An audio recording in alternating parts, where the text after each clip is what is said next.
Here I know analog electronics. Analog electronics.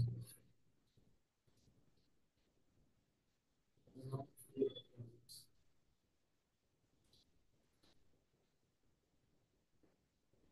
Analog electronics. Okay. Analog electronics means what? Electronics are electronics is divided into two categories. First is the analog and second one is a digital electronics. Right? Second one is a digital electronics.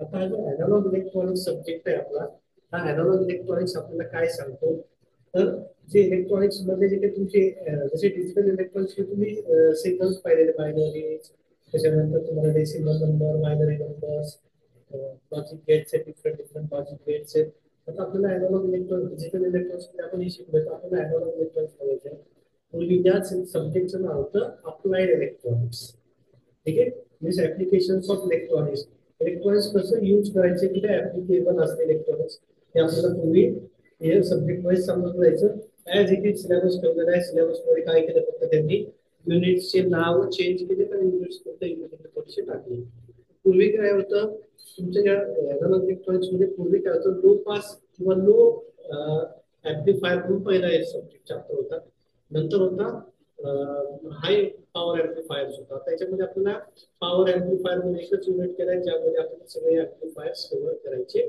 आहेत okay नंतर या unit मध्ये आपल्याला पुढे काय बघायचंय तर याच्यामध्ये आपल्याला सेकंड युनिट मध्ये बघायचे ओप एम्प्स बघायचे it is called as operational amplifiers पहिल्यांदा बघायचं आपल्याला पॉवर ऍम्प्लिफायर सेकंड मध्ये बघायचं आपल्याला operational amplifier and its applications हे आपल्याला सेकंड युनिट मध्ये बघायचे थर्ड मध्ये बघायचे आपल्याला wave form generator third unit आपला wave form generator first unit काय आपला पॉवर ऍम्प्लिफायर पीए म्हणून आपण त्याला first unit power amplifier second जो आहे तो ओपॅम आहे सेकंड युनिट काय आपला ओपॅम आहे थर्ड मध्ये बघायचं आपल्याला वेव्हफॉर्म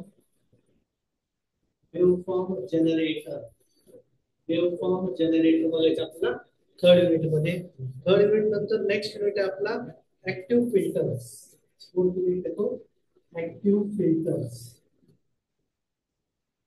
ऍक्टिव्ह फिल्टर्स आहे तो फोर्थ युनिट आणि फिफ्थ युनिट होतो special IC application specialise IC किंवा आयसी किंवा स्पेशलाइज आयसी मग ते पूर्वी हा तुमचा सध्याचा सिलेबस आहे आणि पूर्वी जो सिलेबस होता पूर्वीच्या सिलेबस मध्ये त्या सिलेबस मध्ये काय डिफरंट केलेला आहे तर जो एम्प्लिफायर चॅप्टर होता आपला एम्प्लिफायर जो होता हा पूर्वी 3 सेक्शन मध्ये डिवाइड केला होता त्यांनी लो पास एम्प्लिफायर हाय पास एम्प्लिफायर आणि थर्ड होता फीडबॅक एम्प्लिफायर असा 3 सेक्शन मध्ये तो डिवाइड केला होता त्यानंतर फोर्थ होता हा वेव्हफॉर्म जनरेटर हे फोर्थ चॅप्टर होता वेव्हफॉर्म जनरेटर आणि फिफ्थ होता आयसी व्होल्टेज रेग्युलेटर म्हणजे हा जो फिल्टर्स आहे हा फिल्टर तुम्ही याच्यामध्ये ऍडेड होता आता मी तो काय केलाय सेपरेट केलाय त्यामुळे सिलेबस मध्ये एवढा काय असं डिफरंट घेतलेला नाहीये युनिट्स फक्त काय झालेत आपले चेंज झालेत बाकी याच्यामध्ये काही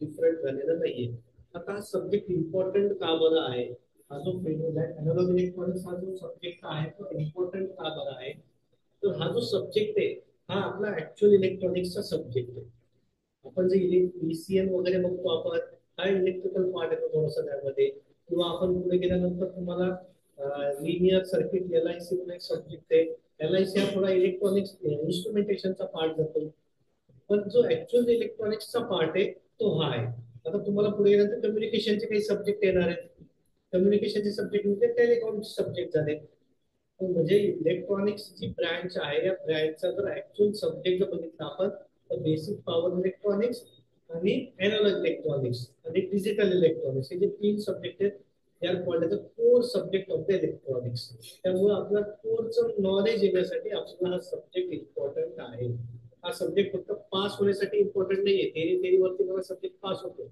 त्याच्यामध्ये न्यूमरिकल्स एकदम नॉमिनल न्यूमरिकल्स येतात थेरीवरती पास होता येतो हा सब्जेक्ट पण आपल्याला ऍक्च्युअल नॉलेज जर घ्यायचं असेल या सब्जेक्टचं तर आपल्याला सब्जेक्ट शिकणं गरजेचं आहे इलेक्ट्रॉनिक्सचं तुला काय येतं असं ज्यावेळेस आपल्या इंटरव्ह्यू मध्ये कोणी विचारतं किंवा आपल्या घरचे पण विचारतात तू एनडीसी इंजिनियर होणार आहे तुला इलेक्ट्रॉनिक्सचं काय येतं तर आपल्याला एक कोर सब्जेक्टचं नॉलेज तिथं असलं पाहिजे म्हणून आपल्याला हा सब्जेक्ट शिकणं मस्त आहे या सब्जेक्टचे इम्पॉर्टन्स ते आहे की आपल्याला ओव्हरऑल इंजिनिअरिंग मध्ये डिप्लोमा डिग्री जेव्हापर्यंत आपण शिकतोय तोपर्यंत आपल्याला जे नॉलेज आपल्या सोबत राहणार आहे, इलेक्ट्रॉनिक्स नॉलेज सोबत राहणार आहे, ते सगळं या सब्जेक्ट मध्ये आहे जे आपल्याला लाईफ टाइम पर्यंत जे नॉलेज घेऊन जायचं ते या सब्जेक्ट मध्ये म्हणून हा सब्जेक्ट इम्पॉर्टंट आहे. म्हणजे फक्त पास होण्यासाठी म्हणून नाहीये, ओव्हरऑल नॉलेज साठी आपल्याला सब्जेक्ट इम्पॉर्टंट आहे. लक्षात आले सगळ्यांना? आता अॅनालॉग इलेक्ट्रॉनिक्सचे काही पार्ट्स आहेत, अॅनालॉग इलेक्ट्रॉनिक्स मध्ये काही सेक्शन्स आहेत. सेक्शन मधला सर्वात इम्पॉर्टंट सेक्शन कोणता आहे तर तो आहे ऍम्प्लिफायर. कोणता सेक्शन इम्पॉर्टंट आहे सगळ्यात तर तो आहे ऍम्प्लिफायर. ऍम्प्लिफायर ऍम्प्लिफायर हा सगळ्यात इम्पॉर्टंट सेक्शन आहे कशातला अॅनालॉग इलेक्ट्रॉनिक्सचा. कशाचा अॅनालॉग इलेक्ट्रॉनिक्सचा. त्या अॅनालॉग इलेक्ट्रॉनिक्स मध्ये हा ऍम्प्लिफायर स्टार्ट कुठून होतो तर हा स्टार्ट होतो बीजेटी पासून. ठीक आहे. बीजेटीचे जे दोन ऍप्लिकेशन आहेत इम्पॉर्टंट ऍप्लिकेशन बीजेटीचे. बीजेटीचे दोन इम्पॉर्टंट ऍप्लिकेशन काय BJT means what bipolar junction transistor. हे तुम्हाला कशामध्ये झालेलं आहे बेसिक इलेक्ट्रॉनिक्स मध्ये. कशामध्ये झालेलं आपल्याला हे बेसिक इलेक्ट्रॉनिक्स म्हणजे तुम्हाला यातनच कळतं की बेसिक इलेक्ट्रॉनिक्स मध्ये पहिल्यांदा तुम्ही डायोड्स पाहिले, डिफरंट ट्रान्झिस्टर्स पाहिले आपण. ट्रान्झिस्टर्स मध्ये बीजेटी पाहिला bipolar junction transistor, right. Bipolar junction transistor जो बीजेटी पाहिला त्या बीजेटीचे सगळ्यात दोन इम्पॉर्टंट ऍप्लिकेशन्स आहेत. हा बीजेटी हा दोनच क्वांटिटीसाठी किंवा दोनच पर्पज साठी बीजेटी वापरला जातो. एक वापरला जातो स्विचिंग साठी आणि दुसरा वापरला जातो ऍम्प्लिफिकेशन साठी, राईट. म्हणजे बीजेटीचे काय झाले दोन इम्पॉर्टंट ऍप्लिकेशन झाले. बीजेटी बीजेटी एक वापरला जातो स्विचिंग साठी, एक वापरला जातो स्विचिंग पर्पज साठी, दुसरा वापरला जातो amplification purpose साठी, right. then what is by switching? switching कशाला म्हणायचं मला जे माहिती सांगा. स्विचिंग कशाला म्हणायचं? On off only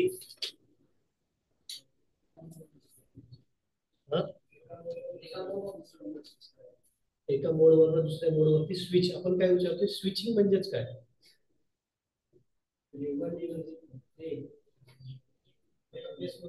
right. Changing the phase is called as a switching. मग फेज कोणता असेल तो ऑफ फेज असेल किंवा ऑन फेज असेल, किंवा तो काय असेल लो फेज असेल किंवा हायर फेज असेल. हायर फेज मधून लोअर फेज वरती जाणे, ऑफ फेज मधून लो फेज मध्ये जाणे, ऑफ कंडिशन मधून लो कंडिशन मध्ये जाणे, हाय कंडिशन मधून मीडियम कंडिशन वरती जाणे, मीडियम वरनं हाय वरती आणे, हाय वरनं परत लो वरती येणे. म्हणजे काय करतोय आपण कंडिशन्स चेंज करतोय. आपण काय करतोय आपण ओनली कंडिशन्स चेंज करतोय. ही कंडिशन चेंज करणे म्हणजे काय झालं स्विचिंग झाली. काय झाली स्विचिंग झाली. आता फॅन हा ऑन स्टेट मध्ये होता. काय होता हा ऑन स्टेट मध्ये होता. फुल फेज फुल व्होल्टेज घ्यायचा, करंट घ्यायचा, मूव्ह व्हायचा. मी काय केलं स्विच केला. स्विच केला म्हणजे काय केलं त्याला ऑफ कंडिशन मध्ये टर्न आउट केला. आपण त्याला काय केलं आपण ऑफ कंडिशन मध्ये टर्न आउट केलाय. आता टर्न आउट करण्यासाठी मला टर्न आउट करण्यासाठी स्विचच वापरावा लागला. मी वायर सुद्धा वापरू शकलो असतो. दोन वायर्स एकमेकांना जॉईंट केले असते, वायर ओढला की तो ऑफ झाला असता, राईट. पण मग आपल्याला फक्त स्विचिंग करायचंय. स्विचिंग काय करतो फेज चेंज नाही करत, सेफली फेज चेंज करून देतो. लक्षात प्रोटेक्शन प्रोव्हाइड करतो. कशासाठी प्रोटेक्शन प्रोव्हाइड करतो? चेंज ऑफ फेज साठी, चेंज ऑफ कंडिशन साठी. कंडिशन चेंज करताना जर काही कंडिशन चेंज करताना जर काही ऍक्सिडेंटल कंडिशन वाटत असतील किंवा जर काही जर तुमच्या डिव्हाइसला हार्म पोहोचत असेल तर तो हार्म पोहोचू देत नाही. तुमच्या याला काय करतो डिव्हाइसला तो सेफली तो त्याचीच कंडिशन काय करून देतो चेंज करून देतो. हा स्विच काय करतो मग आपला स्विच काय करतो बघा. काय असतात सर्किट मध्ये एक असतो फिक्स कॉन्टॅक्ट आणि दुसरा असतो मुव्हेबल कॉन्टॅक्ट, राईट. एक असतो फिक्स कॉन्टॅक्ट, हा फिक्स कॉन्टॅक्ट आहे, आणि दुसरा आहे मुव्हेबल कॉन्टॅक्ट. हा आहे मुव्हेबल कॉन्टॅक्ट. हा काय होऊ शकतो मुवमेंट करू शकतो. पण हा कसा आहे फिक्स आहे, तो मुवमेंट करू शकत नाही. तो मुवमेंट करू शकत नाही. कसा असतो एक मुव्हेबल आहे त्याने कसं आहे फिक्स आहे. जो मुव्हेबल कॉन्टॅक्ट असतो it is always connected with the line. कशाशी कनेक्टेड असतो तो लाईनशी और लाईव्ह फेज. कशाशी कनेक्टेड आहे तो लाईव्ह फेज. म्हणजे वरतून जो सप्लाय आलेला आहे डायरेक्ट सप्लाय जो आलेला आहे त्या सप्लायशी कनेक्ट कोण असतो तर हा फिक्स कॉन्टॅक्ट असतो. कोण असतो? हा फिक्स कॉन्टॅक्ट असतो. आणि जो मुव्हेबल कॉन्टॅक्ट असतो it is connected with your load. जो लोड असेल त्या लोडशी कनेक्टेड कोण आहे? मुव्हेबल कॉन्टॅक्ट आहे. म्हणजे आपला फॅन जो आहे हा लोड आहे, जी ट्यूब आहे ती लोड आहे, कम्प्युटर हा लोड आहे, या लोडशी कनेक्टेड कोण आहे? तर मुव्हेबल कॉन्टॅक्ट आहे. कोण आहे? मुव्हेबल कॉन्टॅक्ट आहे. मग ह्या कॉन्टॅक्ट मधून इलेक्ट्रिफिकेशन कसं होतं? तो इलेक्ट्रिकल करंट जातो कधी? तर जर कॉन्टॅक्ट प्रॉपर असेल तर इलेक्ट्रिकल करंट काय होतो? प्रॉपरली ट्रान्सफर होत असतो. इलेक्ट्रिकल सप्लाय हा प्रॉपरली ट्रान्सफर कधी होतो? जर कॉन्टॅक्ट कसा असेल? हा प्रॉपर कॉन्टॅक्ट असेल तरच तो काय होत असतो? इलेक्ट्रिकल करंट हा मूव्ह करतो. प्रॉपर कॉन्टॅक्ट होतो म्हणजे काय होतो? तर हा पूर्ण कंडक्टिंग मटेरियल होतो. हा पूर्ण कंडक्टर आहे, मध्ये एअर गॅप शिल्लक राहत नाही, याच्या एअर मध्ये एअर गॅप नाही राहत, तर इलेक्ट्रिकल करंट काय होतो? ट्रान्सफर होतो. जर असा दोन कॉन्टॅक्ट मध्ये एअर गॅप राहिला, दोन कॉन्टॅक्ट मध्ये एअर गॅप राहिला तर इलेक्ट्रिकल पॉवर ट्रान्सफर होत नाही. पण जर आपण इथे व्होल्टेज वाढवलं, प्रेशर इन्क्रीज केले, यामध्ये काय इन्क्रीज केले? आपण फिक्स कॉन्टॅक्ट मधलं प्रेशर इन्क्रीज केले. प्रेशर इन्क्रीज झालं तर तो जो मुव्हेबल फिक्स कॉन्टॅक्ट आहे, फिक्स कॉन्टॅक्ट काय करतो? त्यामध्ये जो व्होल्टेज लेवल इन्क्रीज होत गेलं तर तो त्याच्या आजूबाजूच्या एअरला आयोनाइज करतो. काय करतो? त्या आजूबाजूच्या एअरला आयोनाइज करतो. म्हणजे इथे जो एअर गॅप आहे, सध्या एअर गॅप जो आहे, या एअर गॅपला तो आयोनाइज करतो. आणि जी इलेक्ट्रिकल पॉवर आहे, ही इलेक्ट्रिकल पॉवर काय होते? काही वेळानंतर त्या एअर मधून ट्रान्सफर व्हायला स्टार्ट. लक्षात? एअर मधून ट्रान्सफर व्हायला काय होते? स्टार्ट होते. त्याला आपण म्हणतो स्पार्क. लक्षात? त्यालाच काय म्हणतो आपण? स्पार्किंग म्हणतो. त्यालाच म्हणतो आपण स्पार्क. आता स्पार्क काय? स्पार्क काय? इलेक्ट्रिकल पॉवर येते जी एअर मधनं ट्रान्सफर होती. एअर मधनं ट्रान्सफर कधी होते? जर मीडियम काय झाला असेल? आयोनाइज झाला असेल तर. म्हणजे स्विचिंग मध्ये काय होतं? तर जेव्हा जेव्हा ते कॉन्टॅक्ट दूर जायला लागतात, एक फिक्स कॉन्टॅक्ट जो आहे, फिक्स कॉन्टॅक्ट पासून मुव्हेबल कॉन्टॅक्ट जसं दूर जातो, तर दूर जाताना काय होतं? तो मीडियमला आयोनाइज करायला स्टार्ट करतो. मीडियमला आयोनाइज करायला काय करतो? तो स्टार्ट करतो. मग स्विचिंग काय करतं? तर त्या एक स्पेसिफिक टाइम मध्ये एका स्पेसिफिक स्पीडने त्या मुव्हेबल कॉन्टॅक्टला फिक्स कॉन्टॅक्ट पासून दूर नेतो. काय देतो? तो दूर नेतो. मग इलेक्ट्रिकल, जसं इलेक्ट्रिकल मध्ये हा स्विच वर्क करतो, तसंच इलेक्ट्रॉनिक मध्ये बीजेटी जो आहे हा ऍज अ स्विच म्हणून वर्क करतो. जो काय करतो? लाईव्ह कॉन्टॅक्टला लोड पासून डिस्कनेक्ट करतो किंवा कनेक्ट करतो विदाउट आयोनायझेशन और विदाउट एनी हार्म. आलं लक्षात? It is called as a switch. Switch काय? Switch is a device which switch is a device which connect or disconnect the load from the line or line from the load. It's called as a switching. Or switch is a device which change the phase without any harm. आलं लक्षात? त्याला म्हणतो आपण switch. काय म्हणतो आपण त्याला? Switch. म्हणजे बीजेटीचं मेन फंक्शन काय आहे? तर एक स्विचिंग आहे, दुसरं काय? एम्प्लिफिकेशन आहे. मग आता बीजेटी काय? What is BJT? BJT is a one kind of transistor. ज्याच्यामध्ये काय होतं? दोन पोल्स असतात, bi polar. Right? Bi means two polar action होते त्यामध्ये. काय होते? टू पोलार ऍक्शन म्हणजे काय? जसे आपण पाहतो ट्रान्झिस्टर मध्ये होल्स असतात, इलेक्ट्रॉन्स असतात. या बीजेटी मध्ये होल्स पण करंट कॅरिंग असू शकतात आणि इलेक्ट्रॉन्स पण करंट कॅरिंग असू शकतात. दोन्ही पोल्स करंट कॅरिंग करू शकतात त्याच्यामध्ये, या बीजेटी मध्ये. म्हणून आपण याला काय म्हणतो? बायपोलार. म्हणून आपण याला म्हणतो bipolar transistor. Right? Bipolar transistor. तो असा ट्रान्झिस्टर जो कसा आहे? दोन्ही पोल्स वरती वर्क करतो. इलेक्ट्रॉन्स पण करंट कॅरिंग करू शकतात आणि होल्स पण करंट कॅरिंग करू शकतात. म्हणून हा झाला बीजेटी. हा जो बीजेटी आहे, हा बीजेटी एनपीएन पण असू शकतो आणि पीएनपी असू शकतो. त्याला किती पोल्स? बीजेटीला किती लेग असतात? 3 टर्मिनल्स किंवा 3 लेग आहेत. कोणते कोणते? इमिटर, कलेक्टर आणि बेस. इमिटर, कलेक्टर आणि बेस. त्याच्यामधला जो इमिटर असतो हा कसा असतो? It is highly dope. कसा असतो तो? हायली डोप असतो. कोण असतो? इमिटर असतो. बेस कसा असतो? लेस. आणि कलेक्टर कसा असतो? मॉडरेटली डोप असतो. Then what is by doping? Adding the impurities. Impurities add कशासाठी करतो आपण? For the easy transmission. Transmission easy होण्यासाठी आपण काय करतो? इम्प्युरिटीज ऍड करतो. इम्प्युरिटी शिवाय कंडक्शन होत नाही. इम्प्युरिटी जर खूप जास्त असेल तर कंडक्शन कमी होतं, पण इम्प्युरिटी जर फुल्ली कंडक्टिंग असेल तर तो कंडक्टिंग हा इलेक्ट्रिकल करंट पास करू शकत नाही. काहीतरी अमाऊंट मध्ये काय लागतं आपल्याला, डोपिंग ऍड करावी लागते. काहीतरी इम्प्युरिटीज जर त्याच्यामध्ये असतील तरच तो काय करू शकतो, ट्रान्समिशन करू शकतो.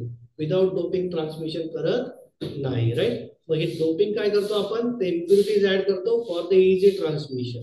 त्यासाठी डोपिंग ऍड केली आपण for the easy transmission. Right. तर मग हा असा बीजेटी आहे जो एक काम काय करतोय, स्विचिंगचं काम करतोय. मग तुम्हाला याचं फर्स्ट फंक्शन कळालं की काय स्विचिंग म्हणजे, बीजेटीचं एक फंक्शन कळालं, स्विचिंग म्हणजे काय करतोय तो. तर आपल्याला नेक्स्ट बघायचे ऍम्प्लिफिकेशन. नेक्स्ट बघायचे आपल्याला ऍम्प्लिफिकेशन. ऍम्प्लिफायर काय असतो, ओके, ऍम्प्लिफायर. आता याचा जो वर्ड आहे तो काय सांगतो आपल्याला, ऍम्प्ली. काय सांगतो आपल्याला, ampli. Amplification. Amplifier is a device which which support for the amplification. कशासाठी सपोर्ट करतोय तो, ऍम्प्लिफिकेशन साठी सपोर्ट करतो. मग ऍम्प्लिफिकेशन काय असतं, ऍम्प्लिफिकेशनचं एक बेस्ट एक्झाम्पल काय आहे. तर साधं मी बोलतोय, आता मी बोलतोय तर मला माझा आवाज इथून तुमच्या कॉलेज पर्यंत पोहोचवायचा आहे, जीपी पर्यंत पोहोचवायचा आहे. तर माझा आवाज जाईल का जीपी पर्यंत. मी किती घसा ताणून ओरडलो, किती पोटापासून किती मेंदूपासून जरी ओरडलो तरी माझा आवाज काही तिथपर्यंत जाणार नाही. माझा आवाज तिथपर्यंत पोहोचणं इम्पॉसिबल आहे, बिकॉज माझ्या बॉडीला, माझ्या आवाजाला लिमिटेशन्स. माझे लिमिटेशन्स काही तिथपर्यंत पोहोचू शकणार नाहीयेत. राईट. लिमिटेशन्स आहे त्या याला. मग लिमिटेशन्स मला दूर करायचे असतील तर काय करावं लागेल, माझी जी साऊंड फ्रिक्वेन्सी आहे, माझा जो आवाज आहे, माझी जी साऊंड फ्रिक्वेन्सी आहे, त्या साऊंड फ्रिक्वेन्सीला मला एनलार्ज करावं. साऊंड फ्रिक्वेन्सीला मला काय करावं लागेल, इन्क्रीज करावं लागेल. मग साऊंड फ्रिक्वेन्सी जर इन्क्रीज झाली तर इझिली माझा आवाज तिथपर्यंत जाऊ शकतो. मग माझा आवाज इन्क्रीज करण्यासाठी मला काय माझं घशाचं ऑपरेशन करावं लागेल का, नाही. माझ्या वोकल कॉर्ड्सला किती जरी मी सर्व्हिसिंग केली, किती ऑइल लावलं, किती ग्रीस लावलं, तरी माझे जे वोकल कॉर्ड्स आहेत ते काही मोठा आवाज करणार नाहीयेत. मला एक स्पेसिफिक डिव्हाइसच वापरावं लागणार आहे जो काय करेल, माझ्या साऊंड फ्रिक्वेन्सीला इन्क्रीज करेल. साऊंड फ्रिक्वेन्सीला काय करेल, इन्क्रीज करेल. फॉर एक्झाम्पल त्यासाठी आपण काय करतो, मग मी एक पीए सिस्टीम यूज करतो. एक पीए सिस्टीम यूज करतो. जी पीए सिस्टीम आहे, पीए सिस्टीम काय करते, एक स्पीकर घेते. पीए सिस्टीम वापरतो, पब्लिक ऍड्रेस सिस्टीम म्हणतो आपण, पब्लिक ऍड्रेस सिस्टीम म्हणतो आपण त्याला. मग ही पीए सिस्टीम काय करते, पीए सिस्टीम मी जे काही बोलतोय त्या बोलण्याची जी काही ऍम्प्लिट्यूड आहे, ज्याची काही फ्रिक्वेन्सी आहे, ती फ्रिक्वेन्सी काय करतो, एनलार्ज करतो, इन्क्रीज करतो. इन्क्रीज कुठपर्यंत करतो, त्या डिव्हाइसची जेवढी कॅपॅसिटी तिथपर्यंत इन्क्रीज करतो आणि फ्रॉम द स्पीकर आपण तो आवाज ऐकतो. म्हणजे मी जर, मला आवाज पोहोचवायचा आहे, मी इथे बोलतोय तो आवाज मी इझिली आता पोहोचू शकतोय, जीपी पर्यंत पोहोचू शकतोय, चाणक्य चौकापर्यंत पोहोचू शकतोय. का बरं, तर मी एक डिव्हाइस यूज केला की ज्या डिव्हाइसने काय केलंय, माझ्या साऊंडची फ्रिक्वेन्सी जी आहे ती एनलार्ज केली किंवा इन्क्रीज केली. राईट. मग हा जो डिव्हाइस असतो it is called as amplifier. या डिव्हाइसला काय म्हणतो आपण, एम्प्लिफायर. ज्याने माझ्या साऊंड फ्रिक्वेन्सीला एम्प्लिफाय केले, साऊंड फ्रिक्वेन्सीला त्याने काय केलं, एम्प्लिफाय केले. असंच ट्रान्सफॉर्मर म्हणून असतो एक इलेक्ट्रिकल डिव्हाइस. त्या इलेक्ट्रिकल डिव्हाइस मध्ये ट्रान्सफॉर्मर असतो. हा स्टेप अप ट्रान्सफॉर्मर नावाचा एक डिव्हाइस असतो. हा स्टेप अप ट्रान्सफॉर्मर करतो काय, या स्टेप अप ट्रान्सफॉर्मर मध्ये दोन वाइंडिंग असतात. एक असते सेकंडरी वाइंडिंग, एक असते प्रायमरी वाइंडिंग. बरोबर आहे. If the number of turns of secondary winding are greater than the output voltage is greater. पण जर मी इथे 230च व्होल्टेज दिले प्रायमरी साइडला आणि सेकंडरीच्या टर्न्स मी जास्त ठेवल्या, म्हणजे काहीतरी ऍडजस्टमेंट केली मी इथे. ऍडजस्टमेंट केल्यानंतर मला काय दिसतं की आउटपुट व्होल्टेज काय झालेले, जास्त झालेले. आउटपुट व्होल्टेज काय झालेले, जास्त झाले. आउटपुट व्होल्टेज जास्त झाले म्हणजे याने काय केलंय, तो व्होल्टेज आणि करंट या दोघांच्याही व्हॅल्यूला, दोघांचीही जी मॅग्निट्यूड आहे ती मॅग्निट्यूड त्याने काय केली, इन्क्रीज केली. मॅग्निट्यूड काय केली, इन्क्रीज केली. तुम्हाला इथे 440 व्होल्टेज मिळू शकतं, 600 व्होल्ट पण मिळू शकतं, 11 केव्ही सुद्धा व्होल्टेज मला मिळू शकतं, depending upon the number of turns. म्हणजे transformer is a device which amplify the power, right, which amplify the power or which increase the magnitude of the power. ज्याने काय केले, पॉवरची मॅग्निट्यूडच काय केली आहे, इन्क्रीज केलेली आहे. असं कोणता डिव्हाइस आहे, ट्रान्सफॉर्मर. राईट. कोणता डिव्हाइस आहे, ट्रान्सफॉर्मर. पण हा एम्प्लिफायर जो डिव्हाइस आहे हा ऍम्प्लिफायर डिव्हाइस सुद्धा असाच वर्क करतो. हा एक टाईपचा बीजेटी आहे, लक्षात ठेवा. ऍम्प्लिफायर हा एक टाईपचा बीजेटी आहे, जो काय करतो, त्याच्या इनपुट साइडला जर आपण लो सिग्नल प्रोव्हाइड केले, लो स्ट्रेंथ सिग्नल्स प्रोव्हाइड केले, तर हा काय करतो, आउटपुटला त्या सिग्नलची स्ट्रेंथ इन्क्रीज करतो. काय करतो, त्या सिग्नलची स्ट्रेंथ इन्क्रीज करतो. म्हणजे स्ट्रेंथ इन्क्रीज करण्यासाठी आपण जनरली काय वापरतो, एम्प्लीफायर डिव्हाइस वापरतो. काय वापरतो, एम्प्लीफायर डिव्हाइस वापरतो. सपोज मी या एम्प्लीफायरला एक लो व्होल्टेज सिग्नल प्रोव्हाइड केलाय, ज्याचं व्होल्टेज ओनली किती आहे, 2 व्होल्ट असेल. किती व्होल्टेज आहे, 2 व्होल्टचा एक लो स्ट्रेंथ किंवा लो व्होल्टेज एम्प्लीफायरला मी प्रोव्हाइड केलाय. तर हा काय करू शकतो, 2 व्होल्ट पेक्षा, 2 व्होल्ट पेक्षा त्याची कॅपॅसिटी इन्क्रीज करू शकतो, त्याची स्ट्रेंथ इन्क्रीज करतो. 4 व्होल्ट जरी झालं तरी काय झालंय, स्ट्रेंथ इम्प्रूव्ह झालेली आहे. 6 व्होल्ट झाला तरी स्ट्रेंथ इम्प्रूव्ह झाली आहे. 8 व्होल्ट झाला, स्ट्रेंथ इम्प्रूव्ह झालेली आहे. अशा वेळेने तो काय करू शकतो, याची स्ट्रेंथ इम्प्रूव्ह करू शकतो. मग याला काय म्हणू शकतो आपण, व्होल्टेज एम्प्लीफायर. काय म्हणू शकतो आपण याला, व्होल्टेज एम्प्लीफायर. ज्याने काय केलंय, व्होल्टेजची स्ट्रेंथ इन्क्रीज केली. सपोज फ्रिक्वेन्सी आहे 20 हर्ट्ज फ्रिक्वेन्सी आणि इथे मला भेटलेली आहे 100 हर्ट्ज फ्रिक्वेन्सी. काय म्हणू शकतो आपण, फ्रिक्वेन्सी एम्प्लीफायर. काय म्हणू शकतो आपण त्याला, फ्रिक्वेन्सी एम्प्लीफायर. करंट दिलेला आहे, करंट एम्प्लीफायर. ज्या क्वांटिटीला, ज्या इलेक्ट्रॉनिक्स क्वांटिटीला तो एम्प्लीफाय करतो, त्या क्वांटिटीला आपण त्या टाईपचा एम्प्लीफायर म्हणतात. आले का लक्षात, त्या टाईपचा काय म्हणणार आपण त्याला, एम्प्लीफायर म्हणणार. ओके. एम्प्लीफायरची डेफिनेशन एकदम सिंपल आहे. काय करतो आपण एम्प्लीफायर मध्ये, एम्प्लिफिकेशन किंवा amplifier is a device which increase the strength or which add the strength to the input quantity. कोणामध्ये स्ट्रेंथ ऍड करतोय, तो इनपुट क्वांटिटी मध्ये ऍड करतोय आणि आउटपुटला हायर स्ट्रेंथचे तुम्हाला क्वांटिटी तो प्रोव्हाइड करतोय. So amplifier is a simple device which increase the strength, which increase. तुम्ही डिफरंट वेने एम्प्लीफायरची डेफिनेशन डिफाइन करू शकता. कोणत्याही वेने डिफाइन करा, फक्त सांगायचे काय, त्यामध्ये इनपुट सिग्नल मध्ये स्ट्रेंथ ऍड करतो आणि आउटपुटला हायर स्ट्रेंथ देतो. आउटपुटला काय देतो, आपल्याला हायर स्ट्रेंथ देतो. लक्षात आलंय का एम्प्लीफायर म्हणजे काय आहे. मग आले लक्षात. मग what is input signal. Input signal कशाला म्हणायचं, कशाला म्हणायचं, जे आपण जे फेड करतोय किंवा जे सिग्नल आपण एम्प्लीफायरला अप्लाय करतोय, जे सिग्नल आपण एम्प्लीफायर वरती अप्लाय करतोय, त्या एम्प्लीफायरचे सिग्नल्स म्हणजे कोणते झाले, इनपुट सिग्नल झाले. कोणते सिग्नल झाले, ते इनपुट सिग्नल झाले. किंवा जे वीक सिग्नल आपण एम्प्लीफायर वरती अप्लाय करतोय, आता एम्प्लीफायरला अप्लाय करतो तो वीकच सिग्नल आहे. जर तो वीक सिग्नल हायर करायचा असेल तर एम्प्लीफायर वापरतोय आपण, राईट. मग जे वीक सिग्नल आहे किंवा जी वीक स्ट्रेंथ आहे आपण जे एम्प्लीफायर वरती अप्लाय करतोय, it is called as a input signal. त्याला काय म्हणायचं, इनपुट सिग्नल. आउटपुट सिग्नल कोणाला म्हणायचं, मग जे सिग्नल तुम्हाला काय मिळतात, त्याच्यामध्ये ऍडिंग स्ट्रेंथ वाले सिग्नल जे मिळतात आपल्याला from the amplifier, it is called as a output signal. त्याला काय म्हणायचं, आउटपुट सिग्नल म्हणायचं. लक्षात आलंय का, इनपुट सिग्नल, आउटपुट सिग्नल काय असतात ते. Okay. Then what is the need of amplifier. Why we use amplifier?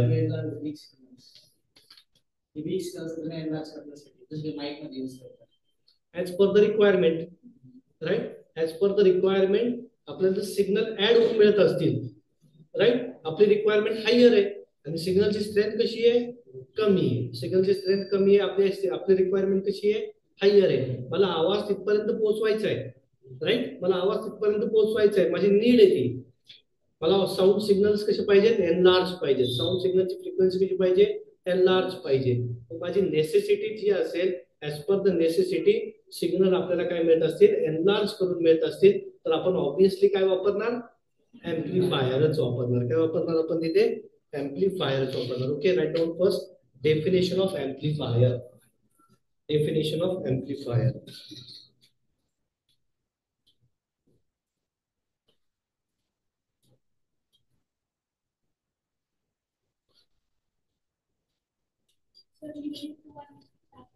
हा युनिट 1च आहे.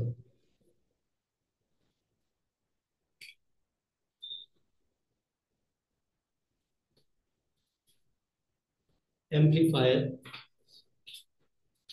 The electronic device, electronic device, electronic device,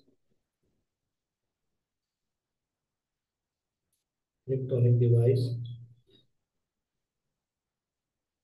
which add, which add strength, which add strength, or or which magnifies the input signal,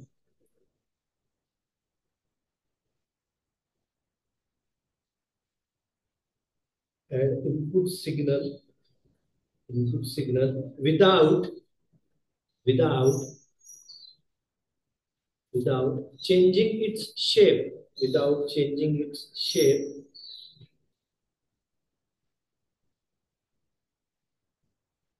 it's called as amplifier.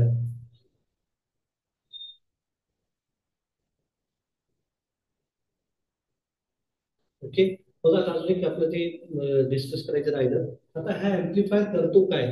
आवाज माझा आहे, बरोबर आहे, आवाज माझा आहे, माझाच आवाज तिथपर्यंत पोहोचवतोय तो, राईट. माझ्या आवाजात काही चेंज करतोय का? तो नाही. फक्त काय करतोय, माझ्या आवाजाची स्ट्रेंथ इन्क्रीज करतोय. काय करतोय तो? माझ्या आवाजाची स्ट्रेंथ इन्क्रीज करतोय. म्हणजे जर तुम्ही ऍम्प्लिफायरला सायनुसॉइडल वेव्हफॉर्म इनपुट प्रोव्हाइड केलेला असेल, सायनुसॉइडल इनपुट वेव्हफॉर्म प्रोव्हाइड केलेला असेल तुम्ही त्याला, तर तो सायनुसॉइडल इनपुटच ठेवतो. ओनली काय करतो, त्याची मॅग्निट्यूड चेंज करतो. काय करतोय तो? फक्त त्याची मॅग्निट्यूड चेंज करतोय. साइन वेव्हच्या शेप मध्ये तो कोसाइन वेव्ह करत नाही, स्क्वेअर वेव्ह करत नाही, वेव्ह कन्व्हर्जन करत नाही, तो वेव्ह फॉर्म कन्व्हर्जन करत नाही. काय करतोय? ओनली स्ट्रेंथ ऍड करतोय, मॅग्निफाय करतोय. त्या स्ट्रेंथला फक्त मॅग्निफाय करतो. म्हणजे तो स्ट्रेंथ ऍड करताना त्याचा शेप मध्ये काहीही चेंज करत नाही.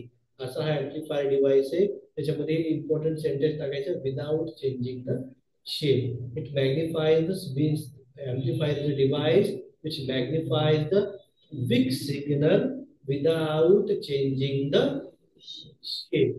Without changing the shape. This device is called as an amplifier. अशा डिव्हाइसला काय म्हणतो आपण? Amplifier म्हणतो. ओके, amplifier नंतर नेक्स्ट आहे input signal. Input signal.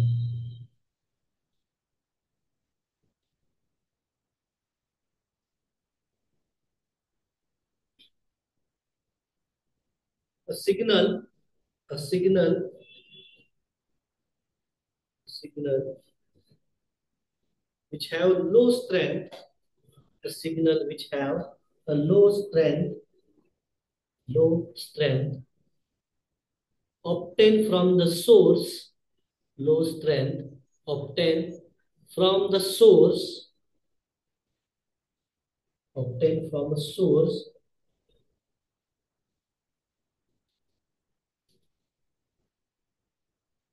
it's called as input signal.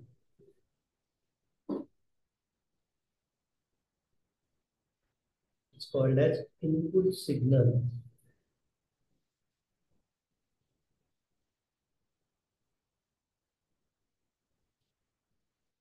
Next slide मध्ये जायचं.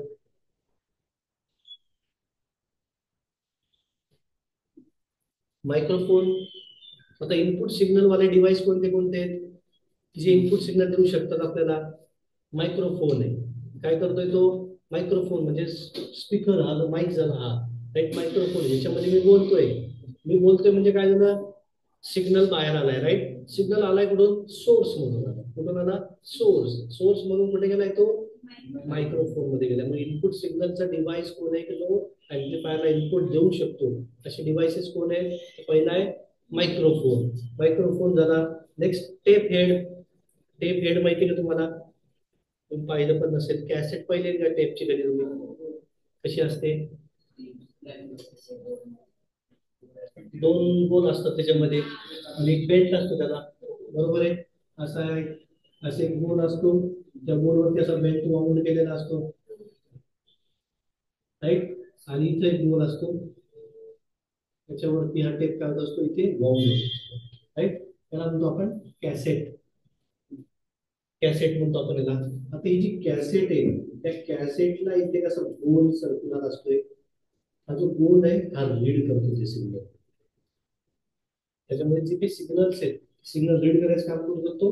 हा हा जो डिव्हाइस आहे तो करतो. डिव्हाइस नंतर टेप हेड म्हणतात त्या डिव्हाइसला tape HEAD tape head right. हा जो टेप हेड आहे काय करतोय हा याच्यातले सिग्नल्स घेतोय बिग सिग्नल घेतोय इथं रीड करतोय पुढे ऍम्प्लिफाय करून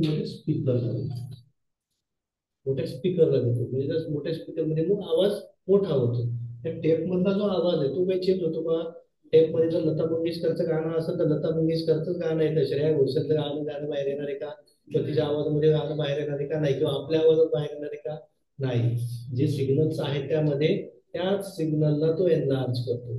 म्हणजे इथे लता मंगेशकर हळू आवाजात गाणे म्हणणार आहे तर स्पीकर म्हणून आपल्याला ते मोठ्या आवाजात ऐकायला मिळतात. आवाज फक्त मोठा होतोय त्याचा ऍक्च्युअल जो शेप आहे तो कुठेही चेंज होत नाही. मग हा टेप हेड झाला मायक्रोफोन झाला हे काय सगळे इनपुट डिव्हाइसेस आहेत. काय ते सगळे इनपुट डिव्हाइसेस आहेत. नेक्स्ट लाईन मध्ये लिहायचं the source devices R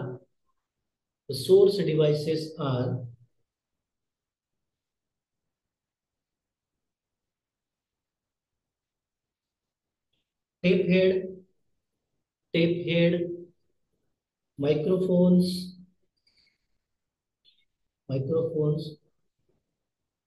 phonograph cartridge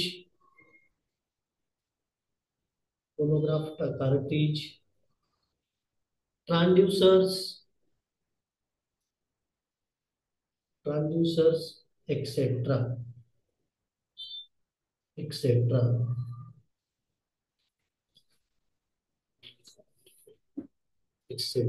Next, need of amplification.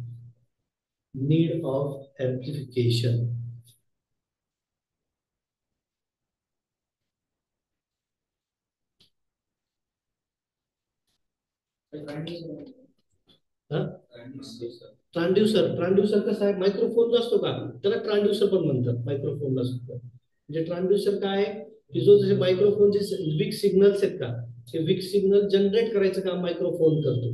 जे विक सिग्नल तसंच कोण काम करतो ट्रान्सड्यूसर पण काम करतो. म्हणजे तुम्ही मायक्रोफोनला ऑप्शन म्हणून काय वापरू शकतो आपण ट्रान्सड्यूसर सुद्धा आपण तिथे वापरू शकतो. किंवा काही इलेक्ट्रिक ट्रान्सड्यूसर्स आहेत तुम्हाला ते पण सांगतो. इलेक्ट्रिक ट्रान्सड्यूसर्स त्याला आपण म्हणतो प्रेशर ट्रान्सड्यूसर. जो प्रेशर ट्रान्सड्यूसर आहे हा प्रेशर ट्रान्सड्यूसर काय करतो प्रेशर सिग्नल घेतो आणि त्या प्रेशर सिग्नलला व्होल्टेज मध्ये इलेक्ट्रिकल सिग्नल मध्ये कन्वर्ट करतो. मायक्रोफोन पण काय करतो साऊंड सिग्नल घेतो आउटपुटला व्होल्टेज सिग्नल पाठवतो. काय करतो तो व्होल्टेज सिग्नल पाठवतो. आता माईक आहे मी बोलतोय त्या माईकला पुढच्या डिव्हाइसला काय कळतंय की हा कोणता मराठीत बोलतोय का हिंदीत बोलतोय का इंग्लिश मध्ये बोलतोय. त्याला फक्त काय करतात साऊंड सिग्नल्स करतात. या साऊंड सिग्नलला तो व्होल्टेज मध्ये कन्वर्ट करतो. स्मॉल व्होल्टेज मध्ये कन्वर्ट करतो. आपण जे ऐकतोय काय होतं नेमकं बघा.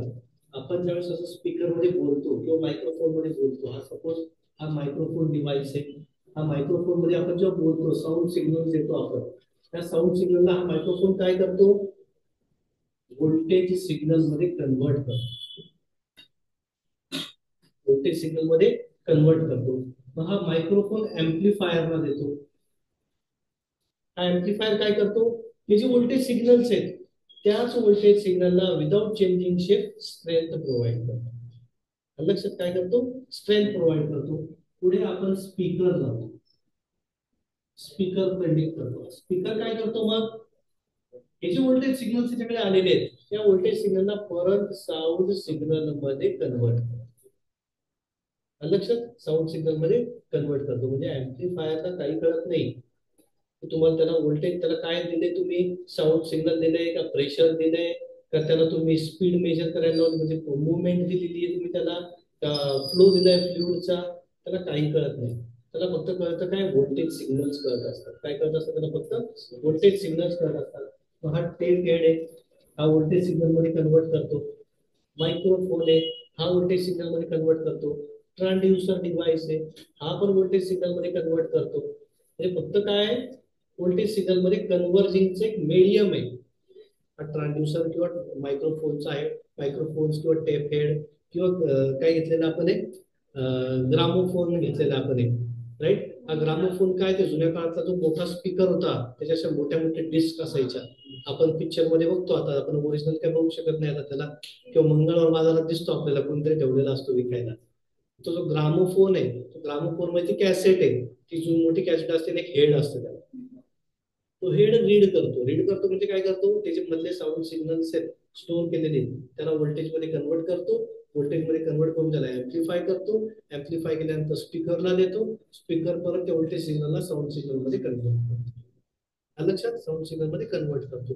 प्रेशर ट्रान्सड्युसर काय करतो, त्याच्यावरती आपण प्रेशर देतो. त्याच्यावरती प्रेशर दिलं की त्या प्रेशरला तो व्होल्टेज मध्ये कन्वर्ट करतो. लक्षात, प्रेशरला काय करतोय तो व्होल्टेज मध्ये कन्वर्ट करतो, आणि व्होल्टेज मध्ये कन्वर्ट करून तो पुढे एम्प्लिफायर होतो, ऍप्लिफिकेशन पर्पज साठी. लक्षात, हे झाले ट्रान्सड्युसरचे डिफरंट डिफरंट टाइप्स. म्हणजे हे सगळे एक एक प्रकारचे ट्रान्सड्युसर्स आहेत, लक्षात ठेवायचे. मायक्रोफोन पण ट्रान्सड्युसरचे, टेप हेड पण एक प्रकारचा ट्रान्सड्युसरचे, त्या ग्रामोफोनचा जो हेड आहे तो सुद्धा एक प्रकारचा ट्रान्सड्युसरच आहे. आले लक्षात? कळाले का? ट्रान्सड्युसर म्हणजे काय असतो, की जो फिजिकल सिग्नलला इलेक्ट्रिकल सिग्नल मध्ये कन्वर्ट करतोय. सिंपल लँग्वेज मध्ये, जो फिजिकल सिग्नल्सला किंवा मेकॅनिकल सिग्नल्सला इलेक्ट्रिकल सिग्नल मध्ये कन्वर्ट करतो. कळालंय? Right now, need of amplification काय लिहिले का त्यामध्ये? नाही लिहिलं. Okay, the signals from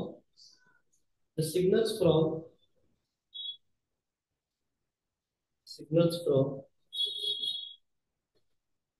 phonograph cartridge, tape head, microphones, tape head, microphones, or transducers, etc. is very small, is very small,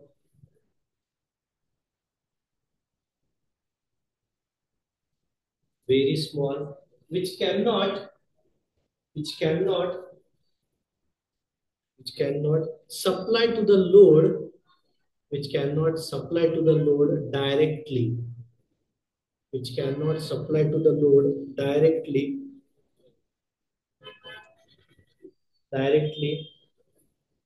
for the required application, for the required application. Therefore, next line, therefore amplification is necessary. Therefore amplification is necessary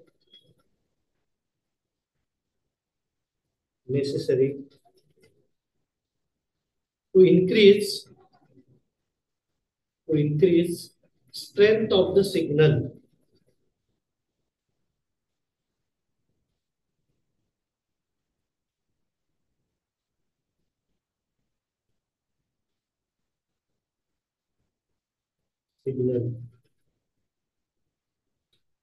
Next slide. So the amplified signal. Next slide. So the amplified signal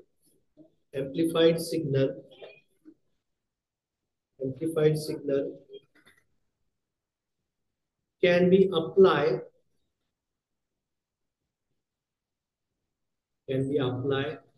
to the load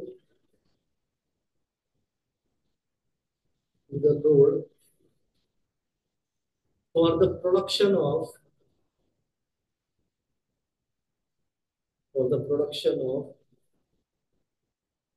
different application